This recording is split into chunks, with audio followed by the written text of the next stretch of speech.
Estamos listos para comenzar reunión de pauta, claro, aquí en la 100.5, 7 con 2 minutos, 7 de la tarde, con 2 minutos de este día jueves en vivo. Comenzamos nuestro espacio de análisis y conversación aquí en la 100.5. Gracias por acompañarnos en este jueves 6 de enero.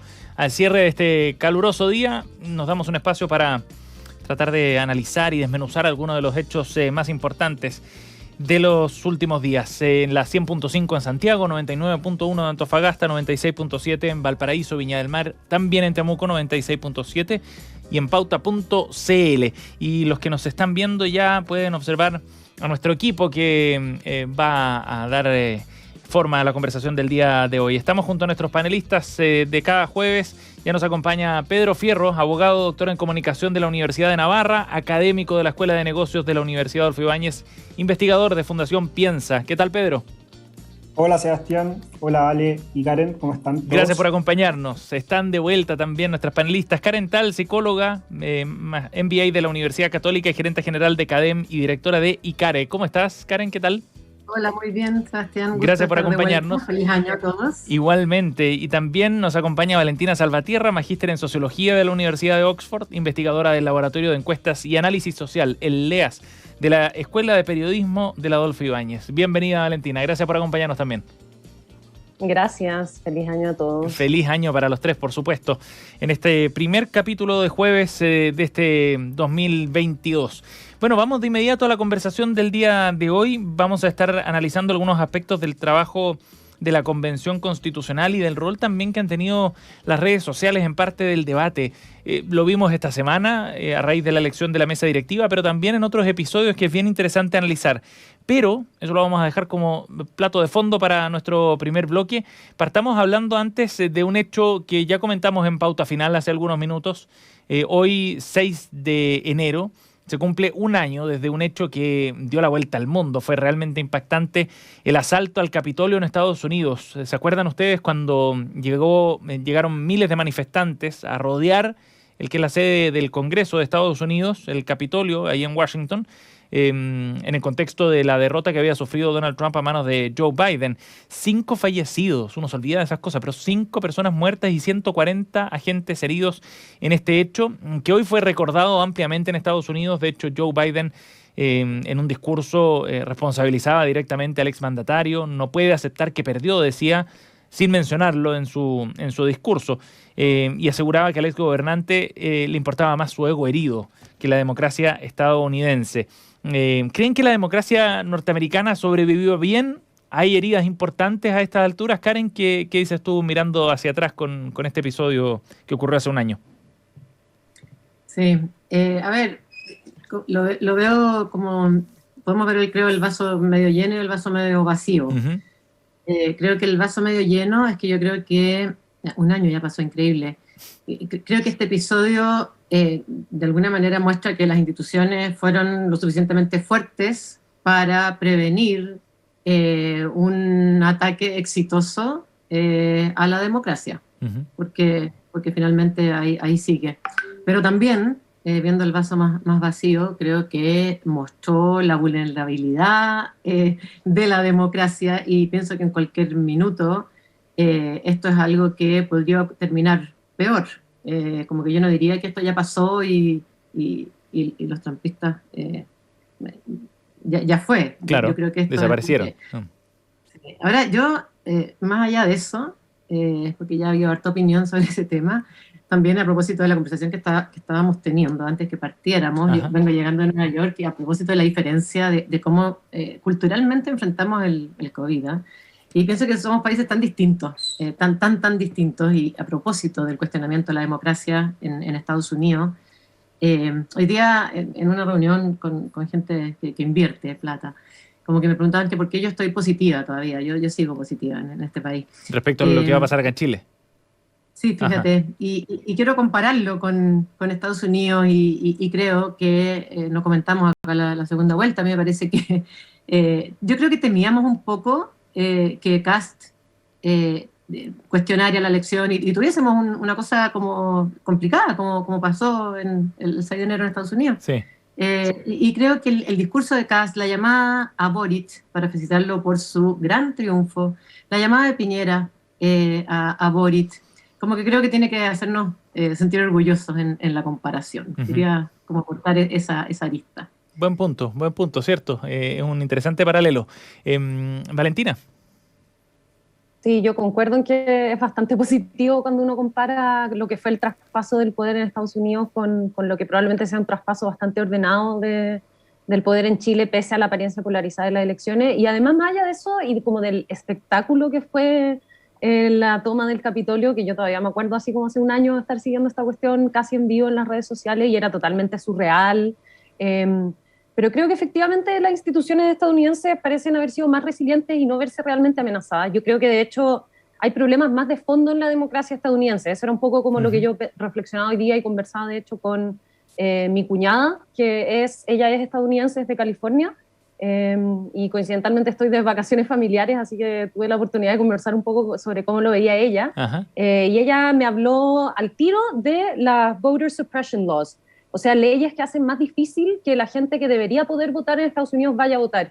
Y ella me dijo, mira, lo del Capitolio fue un show, pero este tipo de cosas amenazan mucho más a la democracia estadounidense, que ya es imperfecta y que venía imperfecta desde antes de la toma del Capitolio. O sea, como que en el fondo un poco reconociendo que hay problemas mucho más profundos que este espectáculo que fue la toma del Capitolio. Por ejemplo, y después estuve investigando un poco y hay un centro que se llama Brennan Center que trata de abogar por facilitar el acceso al voto de las personas en Estados Unidos, y que citaba este dato de que a marzo de 2021 se habían ingresado más de 361 proyectos para restringir el acceso al voto de las personas en 47 estados. Y estos proyectos van desde leyes que hacen más exigente el tipo de identificación que se permite para poder acudir a las urnas, o sea, como para que te dejen votar, hasta había algunos proyectos que me mencionó también mi cuñada, tan absurdos como no puedes ofrecer agua en las filas de votación, como para las personas que están ahí haciendo fila para votar. Suena como un detalle, pero claro, como que finalmente es cualquier tipo de proyecto, de ley o política que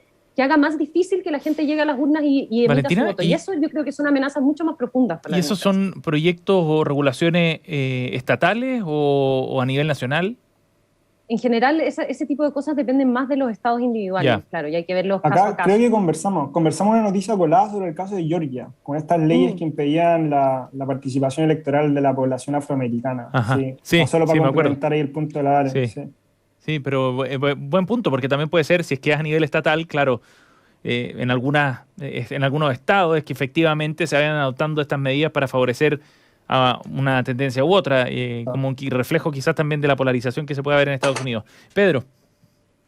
Sí, yo estoy súper pesimista con esta pregunta, a veces porque todavía no tengo vacaciones, quizás si me la hacen de nuevo en marzo... Solo faltas tú, Pedro. Sí, solo falto yo. Pero sí, yo estoy súper pesimista porque efectivamente creo que la amenaza a las democracias liberales sigue ahí bien presente, y no solo en Estados Unidos, sino que en todo el mundo. Yo concuerdo en que Kass no hizo nada, pero para mí nunca Kass fue la amenaza a la democracia liberal, sino que lo era Parisi, digamos, y el fenómeno Parisi fue igual, creo yo, de importante que lo que puede haber pasado con el actual presidente electo. Entonces yo creo que claro, esto no es un fenómeno solo estadounidense, y concuerdo en que hay factores que influyeron en este ascenso de Trump, a hablar de Estados Unidos, y de lo que pasó, digamos, lo que estamos celebrando, el aniversario que estamos conmemorando más que celebrando, que yo creo que son cuestiones que persisten, y persisten súper fuertemente. O sea, el choque entre identidades locales y la globalización, el asunto de territorio, lugares que se sienten dejados atrás y abandonados por el sistema estadounidense. Hace pocas semanas atrás hablamos sobre los desafíos de la política interna de Joe Biden. Incluso creo que la Vale trajo a colación la portada del The Economist de noviembre. Estamos hablando hace un mes atrás, 2 meses atrás, en donde se mostraba al presidente Biden cayendo por un hoyo, ¿cierto? Y salía algo así como la conmemoración del primer año de gobierno. Entonces yo creo que estas son cuestiones súper latentes, y estamos lejos de haberlas digamos, superado. No solo en Estados Unidos, también yo creo que algo súper latente acá. Esos paralelos locales son los interesantes, ¿no? Tratar de ver la experiencia de afuera para ir buscando pistas quizás y adelantarse a lo que podría ocurrir acá en Chile. Buen tema, bien interesante ver lo que está ocurriendo allá en Estados Unidos, de este hecho del que se cumple un año y que recordamos ahora aquí en Reunión de Pauta. Estamos junto a Karen Tal, Valentina Salvatierra y Pedro Fierro en nuestra Reunión de Pauta del día de hoy. Vamos a nuestro tema principal para este primer bloque, para analizar el rol que han ido jugando las redes sociales en distintos espacios políticos. Lo hemos visto en el Congreso, pero la última ocasión o lo más fresco tiene que ver con las negociaciones que se dieron por la mesa directiva de la convención. Ya hemos contado de estos episodios y ustedes lo habrán visto que tuvimos 9 rondas de votaciones. Recién a la 9ª se logró dar con el nombre de María Elisa Quinteros para poder encabezar la Convención Constitucional. Pero el proceso previo, las negociaciones previas estuvieron marcados también, en parte, por el rol de las redes sociales, ya sea por las reacciones que hubo al nombre de Ramona Reyes, era el nombre que estaba presentando el colectivo socialista para las primeras rondas de votación, alcanzó un nivel de votación importante, de hecho, en la primera ronda.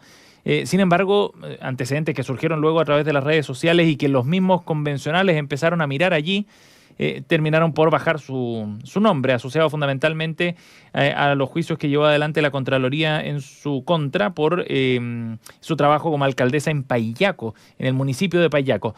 Pero luego, además, las mismas intervenciones de los convencionales, algunos tuiteos y otras cosas daban pistas de lo que estaba ocurriendo dentro de la convención. En definitiva, las redes sociales tuvieron algo ahí que ver y es lo que queremos analizar, el rol que están jugando hoy día en la política chilena y también en este espacio. Pedro, ¿cómo ves tú este punto?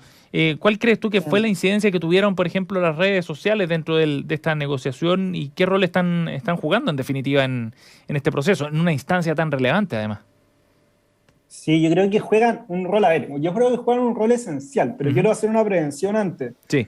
Yo soy muy escéptico, para mí esto es un tema que me interesa mucho, digamos, profesionalmente, académicamente. Sí, y claro. Yo soy muy escéptico de esta tesis le voy a llamar la tesis de documental de Netflix, ¿cierto? Básicamente, donde las redes sociales nos manipulan y nos condicionan.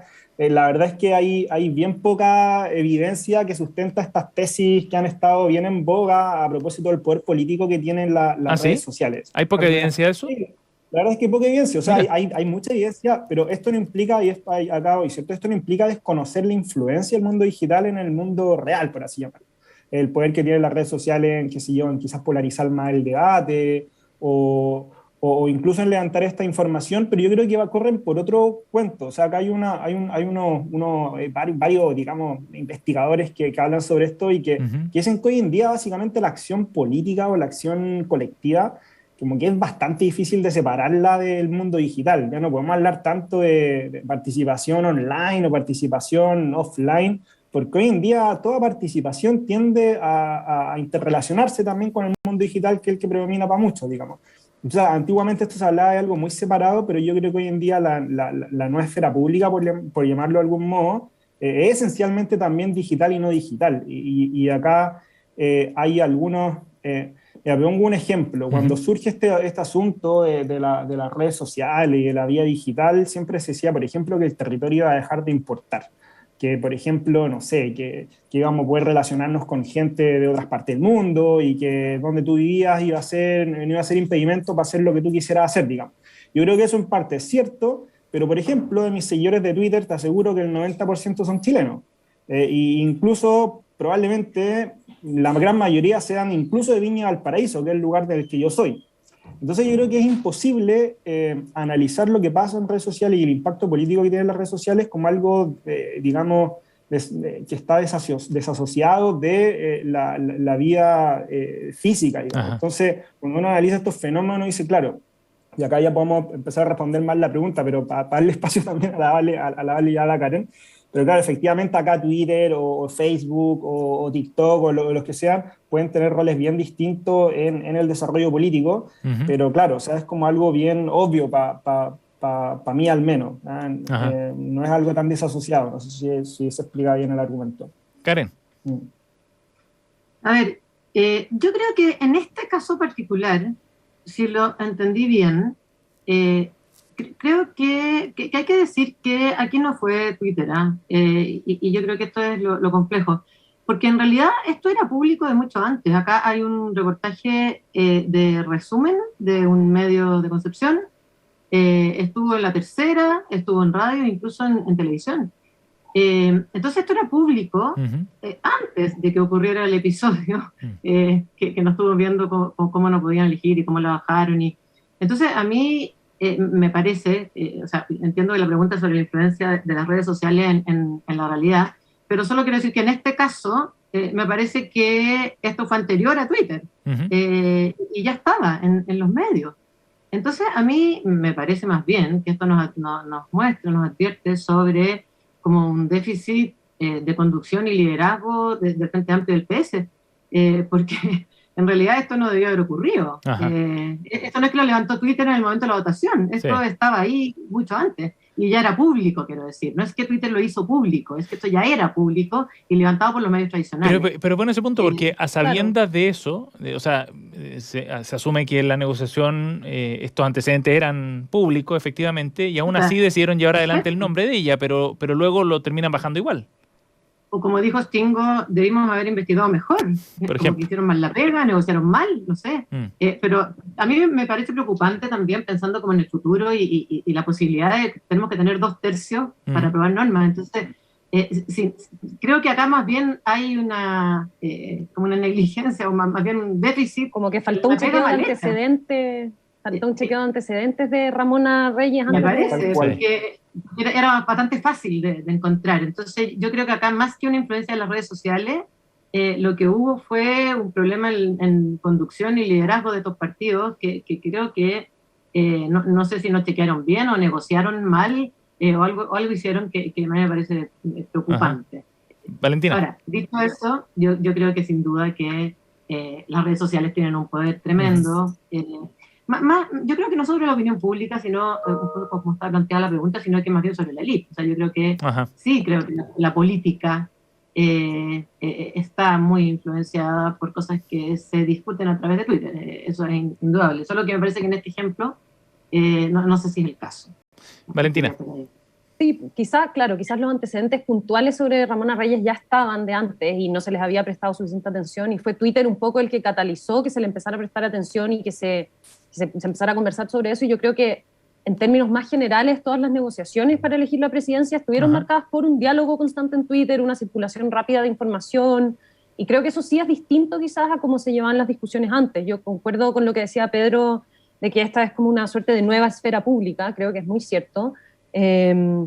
Y que finalmente hoy día las redes sociales son parte de esa opinión pública, y creo que tratar de hacer una distinción demasiado artificial entre el mundo digital y el mundo real, claro, no tiene tanto sentido. Efectivamente, como dice Karen, son súper influyentes, incluso no sé si solamente a nivel de la élite. Yo como que cuando estaba preparando esto encontré unos datos de una encuesta que hizo el DSUC para el Consejo Nacional de Televisión el año pasado ya, el 2021, y que le preguntó a la gente la siguiente pregunta: ¿qué medio tiene más influencia sobre lo que piensa la gente? Y se les leyó una lista cerrada que incluía las redes sociales, la televisión, la radio y la prensa escrita.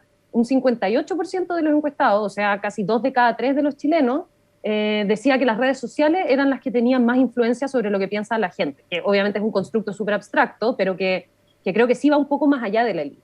Y después, bien de lejos, venía la televisión, 31%, la radio, lamentablemente, para nosotros que estamos aquí en la radio, solo un 5% pensaba que era el medio que más influía, y la prensa escrita un 2%. O sea, yo creo que es innegable que hoy en día es mucho más influyente políticamente lo que se discute en Twitter que lo que pasa, por ejemplo, por las cartas del director del Mercurio, que quizás antes WhatsApp era como donde la élite también discutía los temas, y hoy en día quizás sigue habiendo una élite que debate a través de las cartas del director, pero es una élite quizás más reducida y que no sé cuánta influencia tiene como en términos más, pensando por ejemplo en la gente que compone la Convención Constituyente, que se alejan bastante de esta élite más tradicional, que quizás son los que dialogan a través de las cartas del director al Mercurio. Sí. Yo creo que de los constituyentes, Agustín Esquella es como el que más cartas manda al Mercurio, porque siempre aparece su nombre ahí. Cierto. Pero aparte de eso, yo creo que efectivamente Twitter es la nueva esfera pública para mucha gente, y en ese sentido no es sorprendente que, por ejemplo, yo leí el hilo que escribió Jorge Baradita a raíz de la elección de la presidencia de los convencionales, como que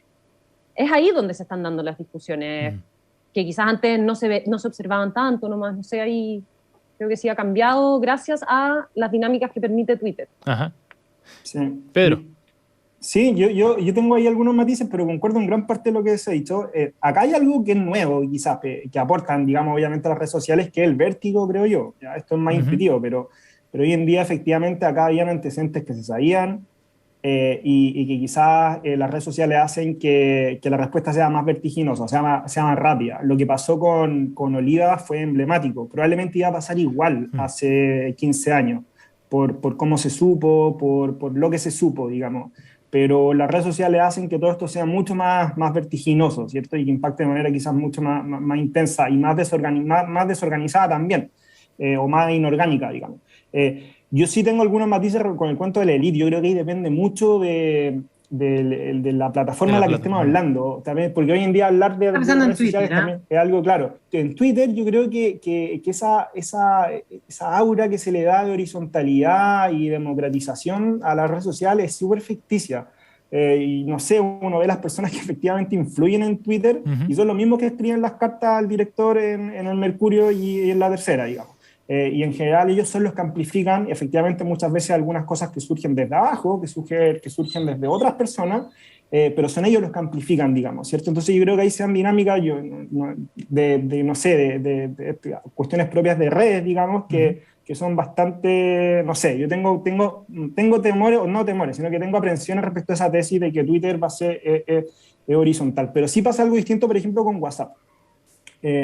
Porque efectivamente en un clima de desconfianza como el que estamos viviendo, en donde nadie le cree a nadie, en donde no le creemos incluso a la prensa tradicional, entonces cuando a mí me lo dice mi amigo, digamos, por WhatsApp, o cuando me lo dice mi mamá, tiendo a creer, digamos. Por eso que quizás WhatsApp tiene gran impacto en lo que es esta difusión de fake news y todo eso, ¿cierto? Entonces, ahí, claro, yo creo que se producen fenómenos distintos a lo que pasa en Twitter. En Twitter yo creo porque quizás tal o cual famoso lo expuso, pero ya en WhatsApp es algo distinto. Yo creo algo porque me lo dijo mi mamá o porque me lo dijo mi hermano y ahí todo se nubla y todo se vuelve efectivamente más difuso y más difícil de combatir, digamos. De hecho, si mal no recuerdo, la principal plataforma por la que se difuminan las fake news es WhatsApp precisamente, o incluso Facebook, en donde yo tengo que aceptarte como amigo, no solamente creerte. Entonces al final, estas plataformas en donde se generan conexiones personales más potentes, son las que efectivamente cambian la forma de comunicarnos, quizás, ¿cierto? Sí. Pero claro, yo creo que va a depender mucho de la plataforma. Ahora, independiente de cuál sea la plataforma, obviamente está impactando en la opinión pública, y yo concuerdo en lo que dice Karen. En el caso de Twitter, impacta porque, qué sé yo, de repente hay climas de opinión que son muy dominantes y aparece una voz disidente con un embajador y te cambia la estructura de opinión, ¿cierto? O de repente en WhatsApp, ¿cierto? Efectivamente estas relaciones de confianza hacen que la difusión de fake news sea más rápida. El tema de Facebook o también incluso con Twitter, con los bots, que se está hablando harto de cómo influyen en la polarización. O sea, yo creo que todos esos fenómenos efectivamente impactan en el clima de opinión o en lo que se conoce como opinión pública, pero de manera súper distinta, creo yo. Karen, y lo hacen con mayor fuerza, con más intensidad por el momento que está viviendo Chile en particular. ¿Qué crees tú? Yo creo que siempre cuando el clima está electoral y está polarizado, hay más influencia. Pero ¿sabéis qué? Yo me quedé con un punto con el que partió Pedro, que en realidad, ahora que lo pienso un poco más, me parece que la pregunta incluso es un poco mayor de 30 en realidad, porque como el analizar la relación entre el mundo virtual y el mundo físico, es un poco viejo, porque para los que nacieron con el mundo virtual ya ahí, no sé, yo pienso hoy día estaba pensando, por ejemplo, que mis hijos me hablaban de un concierto en Fortnite. Un concierto. Fueron al concierto, pero fue con la misma normalidad como si hubieran ido al Estadio Nacional al concierto. Y ellos, no sé si se dan cuenta, a mí me llama la atención que el concierto ocurra dentro de la plataforma del juego, pero a ellos no les llama la atención. De repente hay un concierto de la Ariana Grande, o sea, y es un concierto de verdad que está ocurriendo ahí con la voz de ella, y todo les parece tan normal. Entonces, y pensando un poco en el ejemplo de la pregunta, o sea, al final, claro, fueron los medios, fue la prensa realmente los que levantaron esto, pero claro, también fue Twitter el que amplificó esto en el momento de los que hubo. y al final parece que no es tan relevante la diferencia entre un mundo y el otro ya. Cierto. Vivimos en ambos mundos paralelamente y no están separados realmente. Me parece interesante. Buen punto también. Valentina. Sí, yo creo que hay una continuidad justamente entre este mundo digital y el mundo real y además están súper interconectadas todas las redes. Yo creo que es cierto lo que dice Pedro de que son muy distintas las dinámicas que se dan en WhatsApp versus las que se dan en Twitter, porque en WhatsApp efectivamente en general te comunicas con gente que es más de confianza, es más probable que confíes en aquello que te están diciendo y que lo creas, incluso aunque sea fake news o que no busques confirmarlo quizás por otra fuente. Pero también muchas veces el contenido de Twitter te llega a través de WhatsApp. Un amigo te manda un tuit o un pantallazo de un tuit o una foto de Instagram a través de WhatsApp. A mí al menos me pasa mucho eso también, como que el contenido parece recircular entre distintas redes sociales también. Incluso dentro del mundo virtual yo creo que están siempre como conectados. Y quería como volver un poco al punto inicial de Pedro también sobre que esto sigue siendo súper territorializado, que lo dijo Pedro creo que en su primera intervención. Por ejemplo, muchas veces en el mundo digital las radios locales van a tener una página en Facebook que sigue la persona y a través de la cual se informa y que confía más en esta página en Facebook de una radio local que en lo que sale en la tele, porque en la tele como que la tele parece estar bastante desprestigiada si uno mira como la confianza que tiene la gente en la televisión, en las encuestas y en otro tipo de estudios. Pero entonces como que lo local sigue siendo relevante incluso en el mundo virtual. Yo creo que eso como que quería un poco estar de acuerdo con eso que había dicho Pedro hace un tiempo también. Ajá. Y que creo que es un factor importante en cómo se desarrollan las dinámicas en estas redes sociales. Bueno, buenos puntos de vista. Era un tema bien complejo y claro, excede por largo a lo que ocurrió esta semana en la convención, que fue el punto de partida para hablar sobre este vínculo entre política y el rol de las redes sociales en ellas. Estamos junto a Pedro Fierro, Karen Tal y Valentina Salvatierra aquí en Reunión de Pauta. Nos vamos a ir a una pausa, nos vamos a separar muy pocos minutos y volvemos pronto con nuestro segundo bloque. Antes, queremos invitarlos a que revisen el trabajo de Pauta junto a la Facultad de Comunicación de la Universidad de los Andes, porque nos unimos para crear Watchdog Pauta, que es un servicio de fact-checking con muy buen olfato.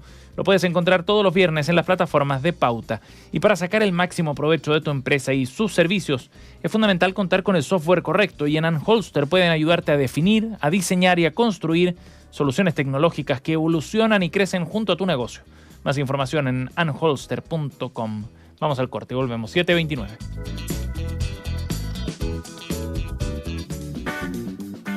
Para sacar el máximo provecho de tu empresa y sus servicios, es fundamental contar con el software correcto. En Anholster podemos ayudarte a definir, diseñar y construir soluciones tecnológicas que evolucionan y crecen junto a tu negocio.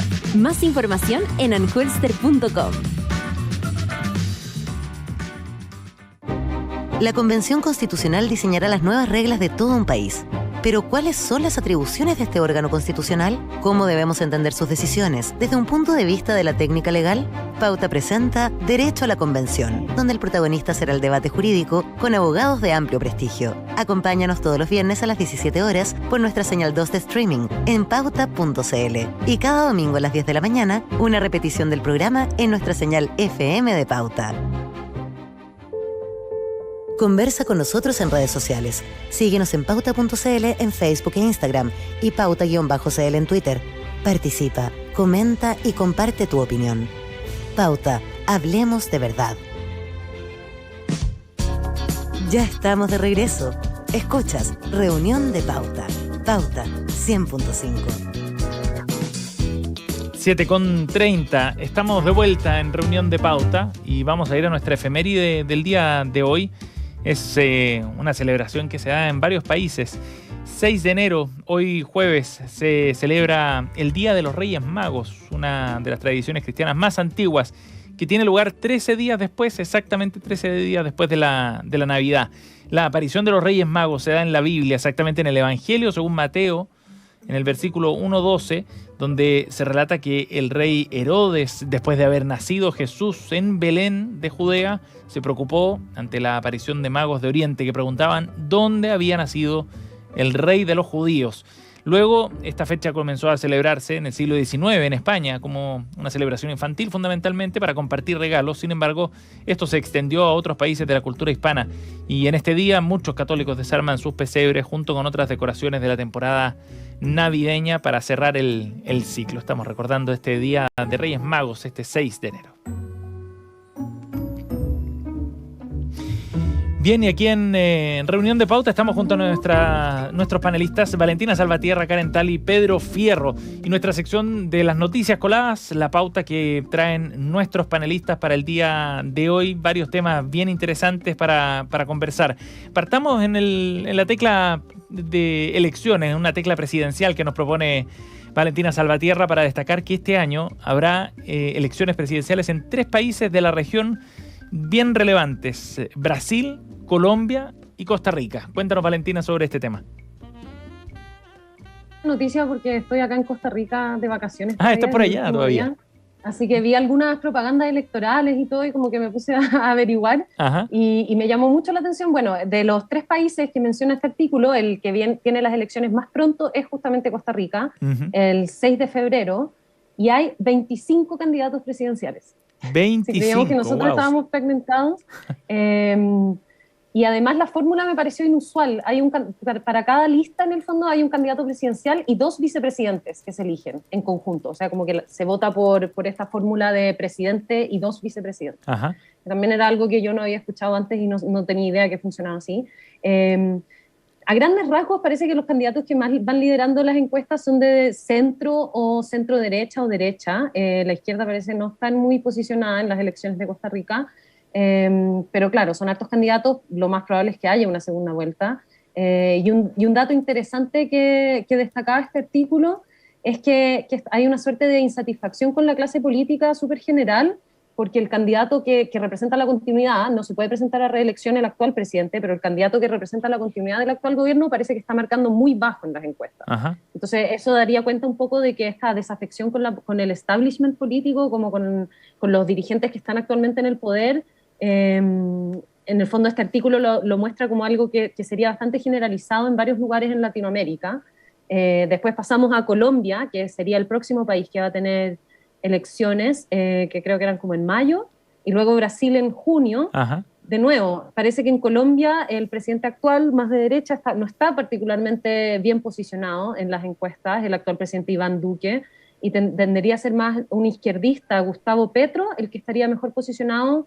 Recordemos que Colombia tuvo su propia suerte de estallido social, protestas callejeras en plena pandemia en 2021, entonces también hay quizás ciertas dinámicas que no sé si son idénticas, obviamente, pero que al menos se asemejan en estos distintos países. Y finalmente está Brasil, el más grande de los 3 países que tiene elecciones en Latinoamérica el 2022, y donde al parecer sería la disputa entre el actual presidente Bolsonaro, de derecha, y el expresidente Lula, lo cual también es súper curioso el resurgimiento de esta figura tan histórica de la política brasileña. Entonces quería como destacar, así como para iniciar el año, que tuviésemos esta panorámica de las distintas elecciones que se vienen y cómo pueden ir moldeando el mapa político de nuestra región.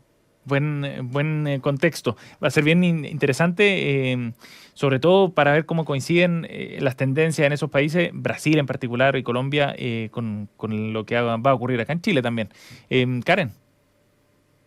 Sí, yo creo que cuando uno ve esto, lo que está pasando, y es probable que tengamos gobiernos de izquierda en todos los países, como que uno se pregunta, bueno, es que Latinoamérica se está poniendo más de izquierda.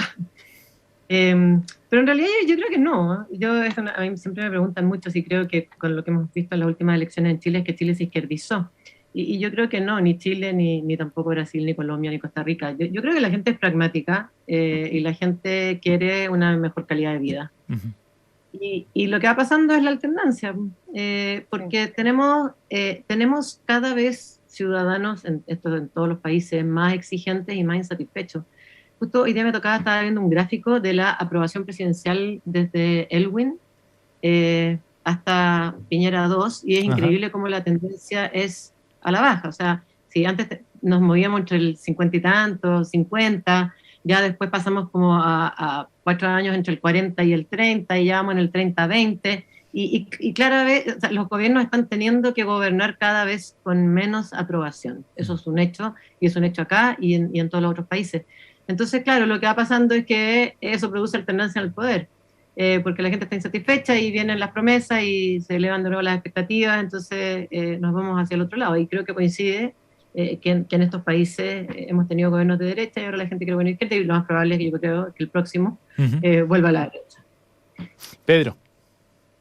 Sí, yo voy a andar peleado hoy día. Hay esa tesis de la izquierdización, yo también tengo matices, porque, mira, nosotros en la fundación, en la encuesta política que hacemos, hay una tabla en donde hacemos básicamente preguntas ideológicas entre lo que es el mercado y el Estado, que la venimos repitiendo de hace mucho rato, muchos años. Siempre la misma, digamos, donde la gente tiene que posicionarse en ideas más propias del mercado, ideas más propias de un Estado más importante, digamos. Y es impresionante lo que ha pasado en los últimos años, de verdad. Cuando uno hace un poco la distinción a nivel etario, es más impresionante aún, ¿ya? Como continuamente, digamos, está esa tendencia a preferir más Estado en la sociedad. Yo no sé si eso necesariamente se traduce en una izquierdización, pero hay algo ahí que está pasando que es bastante, yo creo, como, claro, a mí me gustaría, digamos, estudiarlo más, pero ahí tengo ciertos matices.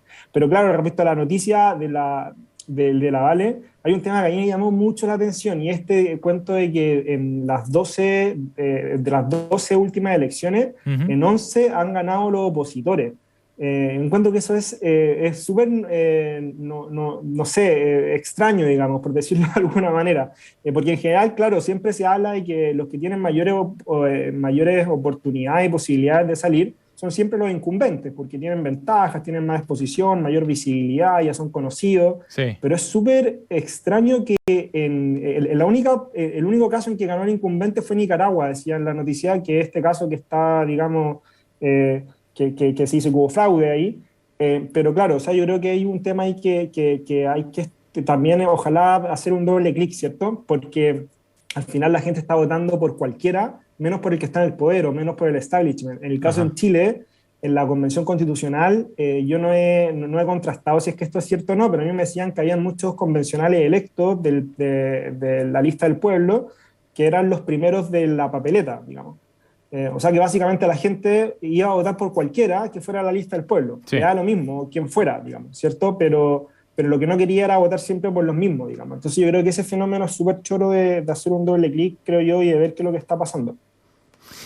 Bueno, viene un año intenso en materia política y electoral, en este caso también acá en la región. La noticia colada que nos trae Valentina Salvatierra aquí en Reunión de Pauta. Vamos a otras noticias coladas también, las que nos trae Pedro Fierro y Carental, para hablar de otros temas, pero igualmente interesantes. Y en el caso de la noticia de Carental, tiene que ver con una aprobación en España de una ley para custodiar a las mascotas de manera compartida. Esto surge a raíz de un caso de divorcio y de esta forma podrían ser objeto de custodia alterna, por ejemplo, el perro o el gato que haya tenido la pareja que está sometida a este proceso. Karen, cuéntanos sobre el tema. A ver, me parece interesante. Me parece interesante en cuanto lo que dice esto es una ley que promovieron los socialistas y Podemos. Y la idea es entender a los seres vivos como dotados de sensibilidad y no como simples cosas. Bueno, yo soy bien amante de las mascotas y me hace todo el sentido del mundo. No es el primer país que hace esto. Dice ahí la noticia que otros países han modificado su código civil para reconocer este carácter vivo y sensible de los animales, como Francia, Alemania, Suiza. Y a mí me pareció interesante porque creo que si uno mira un poco lo que está pasando acá, yo creo que no sería raro que nosotros fuésemos, a pesar de que todavía somos un país subdesarrollado, uno de los que va en ese camino. Porque me parece a mí que si uno mira como lo que pasaba en el último tiempo y como las causas que movilizan más fuertemente a esta generación de 30 y tanto que está hoy día en el poder por todos lados, yo creo que feminismo y medio ambiente son definitivamente las cosas más importantes. Lo estamos viendo en la convención, lo estamos viendo en todas partes. Y creo que feminismo, medio ambiente y animalismo van de la mano. alguien decía, el feminismo trae de la mano la conciencia ambiental y el animalismo. De hecho, ¿cómo se llama? Gaspar Domínguez, que fue elegido vicepresidente. Es interesante, recomiendo escuchar su discurso de cuando abrieron y cada uno hizo su discurso. Es bueno el discurso de él, súper bueno. Y él dice, la salud animal, la salud medioambiental y la salud humana están íntimamente relacionadas, no puede haber una sin la otra. Creo que nos encontramos frente a una generación que tiene esta sensibilidad, este respeto por las minorías, pero también por el medio ambiente y por los animales, y creo que este es un tema que no sería raro que se instalara acá en Chile también. Sí. Me parece interesante. ¿Valentina? Sí, hay un tema subyacente, supongo, a estas cosas como el medioambientalismo, el animalismo, el feminismo, de ampliar el rango de sujetos a los que considera sujetos de derecho. Como que primero fueron las mujeres, ya ok, no solo los hombres son sujetos de derecho, y ahora en el último tiempo parece ser que además se amplía cada vez más ese rango para incluir a los animales, al medio ambiente, esta idea de darle derechos al medio ambiente, que a mí me parece bien curiosa, pero creo que también está como lógicamente emparentada con esto de darle justamente derechos a los animales. En términos prácticos me parece notable la idea de poder tener algún tipo de recurso legal en caso de separación de tu pareja respecto a las mascotas que uno tiene en conjunto. Creo que viene a confirmar lo que sociológicamente ya sucede en muchos casos, que es como esta gente que considera a sus mascotas, a sus gatos, sus perros, sus hijos, como una parte más de la familia. De hecho, yo cuando llevaba a mi gata al veterinario siempre me decían su hija, y a mí personalmente no me gustaba que la trataran así como si fuera mi hija, porque como, no es mi hija, es mi compañera, es mi compañera acompañante, pero no es mi hija, yo no le di a luz, ¿cachai? Pero entiendo mucho que para mucha gente tienen como esa concepción de los animales. Y de hecho justamente salió también una noticia donde el Papa Francisco hablaba de este tema y bueno, quizás demostrando que no están tan a tono con los tiempos, como que él justamente criticaba esta idea de ver a los perros y los gatos como hijos en desmedro de elegir la paternidad o la maternidad de hijos humanos, que yo entiendo de dónde viene su crítica y es como un fenómeno que claramente se está dando al nivel de que el Papa también como que se refiere a él y que muchos países han visto necesario regularlo porque efectivamente creo que es importante ver cómo se van regulando estas cosas también, pero partir reconociendo que no son objetos inanimados como cualquier otro objeto o posesión y que por ende necesitan algún tipo de regulación especial, en principio me parece que va en la dirección correcta. Sí, parece un primer paso. Pedro. Sí, yo creo que hay varios elementos acá, porque yo estoy de acuerdo con eso último, pero voy a cerrar la puerta para que el Archie no me escuche, porque si no me va a odiar. El Archie es mi perro, que lo adoro, duerme conmigo todos los días, pero yo encuentro que esto, no sé, me causa también muchas dudas. El derecho era como un último recurso para solucionar los problemas de la sociedad, y que estemos judicializando quién se queda con el perro me parece que habla mucho de la sociedad que estamos generando, ¿ya? Que no somos capaces de resolver ningún conflicto, ¿ya? Entonces lo llevamos a un sistema judicial que ya en Chile y en España está absolutamente sobrepasado. Hace 2 días veía la noticia de un pobre abuelito que no podía recuperar su casa porque el arrendatario no se la devolvía y el arrendatario le estaba pidiendo más de 2 millones de pesos para irse de la casa. ¿Por qué pasa eso? Porque un juicio de desahucio te puede demorar, 5 años en sacar al compadre de la casa. ¿Por qué? Porque los tribunales están absolutamente sobrepasados. Entonces a mí esta idea de judicializar todo me parece que es muy nociva con la sociedad que estamos generando, y estas discusiones que me parecen del todo plausibles de cuál va a ser el rango que le vamos a dar, ¿cierto?, al medio ambiente o que le vamos a dar a los animales, no solo los perros, gatos, mascotas, sino que a todos. Yo creo que muchas veces choca con esta otra idea de cierto individualismo que decimos, no, chavo, no nos vamos a poner de acuerdo porque los dos vamos a querer al perro o al gato, y judicialicémoslo. Entonces yo creo que eso, no sé, como que me causa muchas dudas respecto como más bien a la sociedad que estamos generando, digamos, cuando estamos judicializando cada cosa. Buen punto, es interesante el debate y creo que cobra más importancia en Chile, donde ha habido, quizás una percepción, pero me da la idea que las cifras iban en ese sentido. Ha habido como un boom de las mascotas, ¿no? La gente tiene cada vez más mascotas, hay toda una industria desarrollada, no solo del hecho de tener una mascota, sino de una industria asociada, de servicios asociados, desde la perruquería para los perros, de servicios de guardería, hoteles. Mi perro va al jardín. Me da vergüenza decir esto, pero para que entiendan la relación que tengo con mi perro, lo llevo al jardín casi todos los días. Imagínate, ¿viste? De Navidad. Oye, les cuento un dato anecdótico. Sí. Nosotros en CADEM hacemos estudios que son propios nuestros y los compartimos y difundimos. Entonces hicimos uno de mascotas hace 4 años más o menos, y lo teníamos en la web público, pero ahora hicimos un cambio y todos nuestros estudios quedaron en un lugar privado. Y sin exagerar, cada 3 días nos llega un mail de gente que consultaba ese estudio y que nos pide el estudio de mascotas. Es el HIT, es el estudio más solicitado que tenemos. Y eso te habla de cómo se ha instalado. También, pues, sí, claro que sí. Vamos a la última noticia con la 7:46. Pedro Fierro nos propone hablar sobre una entrevista al diario El Mercurio de Valparaíso del presidente de la empresa de ferrocarriles del Estado, Pedro Pablo Errázuriz. Dijo en esa entrevista que el tren rápido Santiago-Valparaíso no es prioritario. Hay otros de mucho mejor rentabilidad social, dijo. Pedro. Sí, yo destaqué esta noticia porque para nosotros en la región de Valparaíso, digamos, esto es súper relevante, un temazo, el tren rápido a Santiago, por distintos motivos. Entre otros, porque como diría mi abuela, ¿cierto? Esto es más viejo que el hilo negro. O sea, de verdad, desde hace mucho tiempo, muchas décadas, se viene con este cuento, uno encuentra documentos históricos de hace muchas décadas en donde ya se hablaba de este tren de alta velocidad. No va a ser tren rápido nunca, porque entiendo que la geografía no lo permite, pero sí estamos hablando de un tren, qué sé yo, de alta velocidad que pueda juntar ambas zonas en 45 minutos.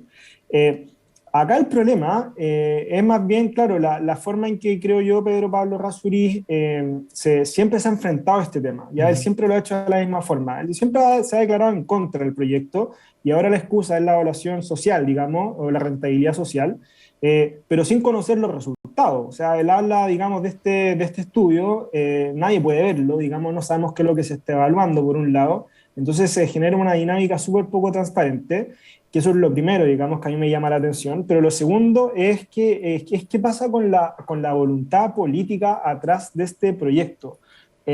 Porque está claro que un proyecto como este puede tener problemas de rentabilidad social, pero acá el asunto es que precisamente por algo se había declarado un proyecto de interés público en el primer año de Piñera, incluso lo mencionó en un discurso el 21 de mayo el presidente. Nosotros tuvimos en la fundación al ministro de Hacienda en ese minuto, Felipe Larraín, quien ustedes pueden buscarlo en YouTube. Dicen que el proyecto Tren Rápido Santiago va a ser una realidad, porque para el gobierno era muy importante. Y en paralelo, salían siempre estas declaraciones del exministro, actual presidente F, Pedro Pablo Errázuriz, quien se declara en contra del proyecto y ahora, insisto, con esta excusa, digamos, de la rentabilidad social, sin siquiera dar a conocer los datos. Entonces, me parece que hay varias cuestiones que son bien incomprensibles para los porteños, digamos, ¿cierto?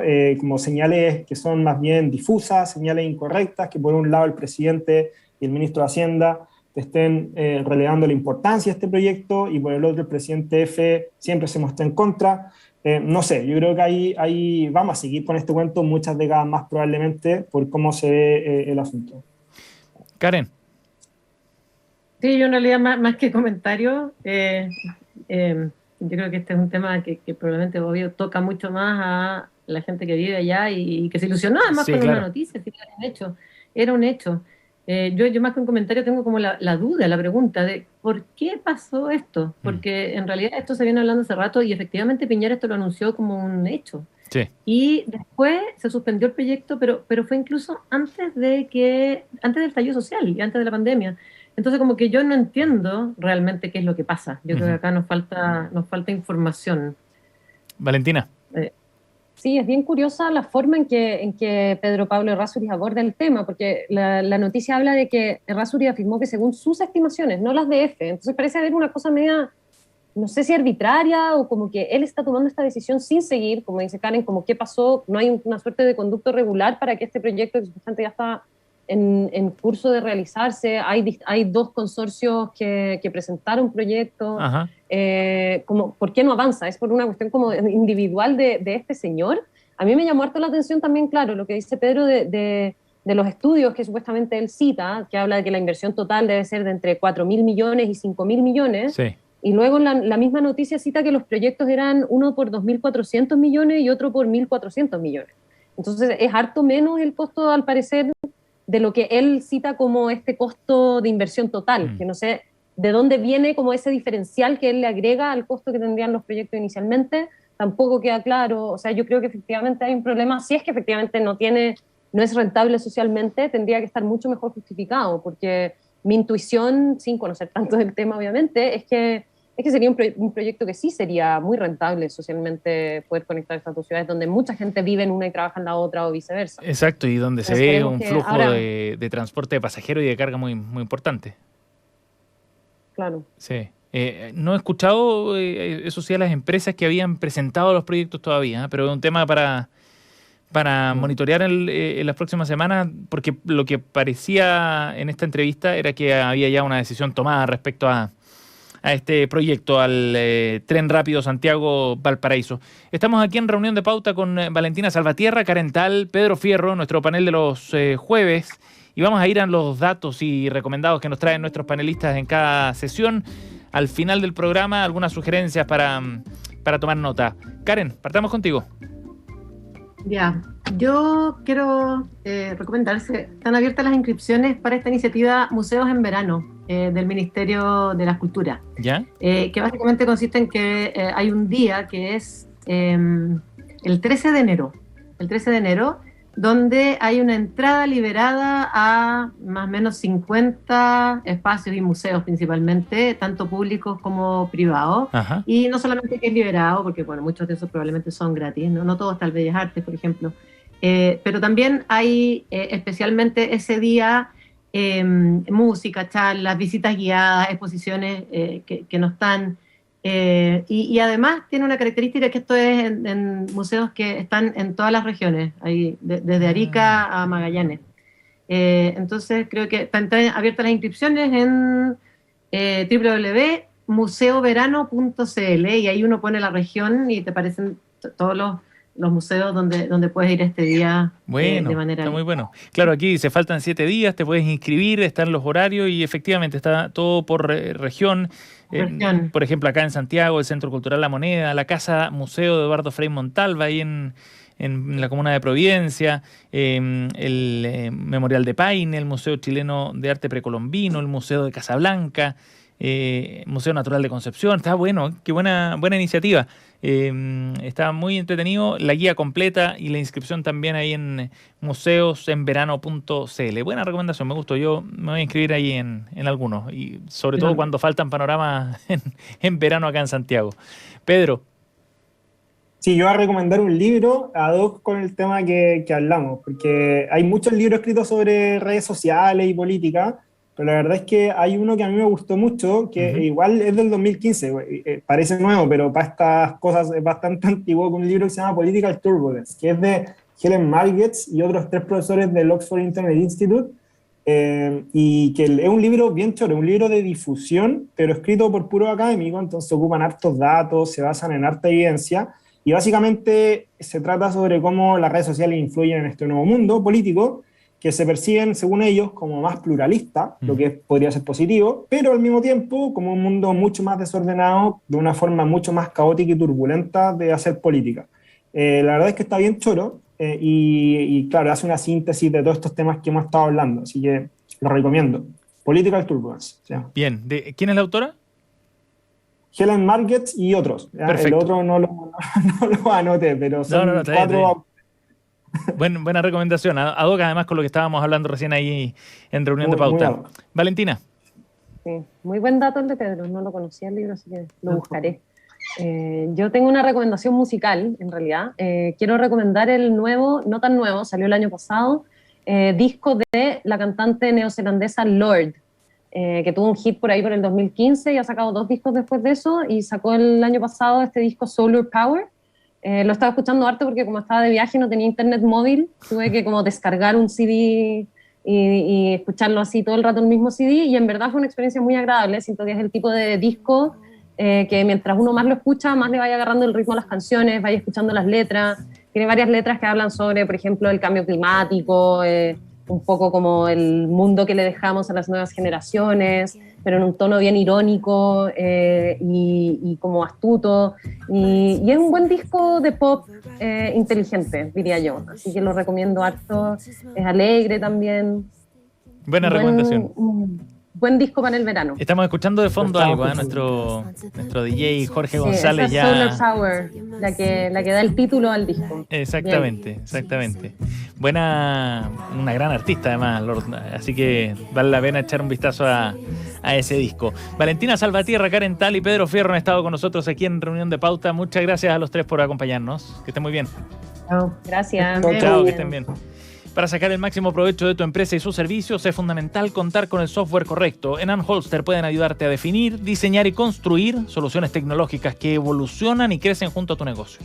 Más información en anholster.com. Ya nos vamos, cerramos esta edición. Gracias por acompañarnos. Desde el Jardín viene ahora Cristian Barquien, va a estar conversando con el investigador del Centro de Estudios Públicos, Joaquín Trujillo, para analizar el trabajo de la Convención Constitucional, para que ustedes se queden aquí en la 100.5. Gracias por acompañarnos. Hasta mañana. Acabas de escuchar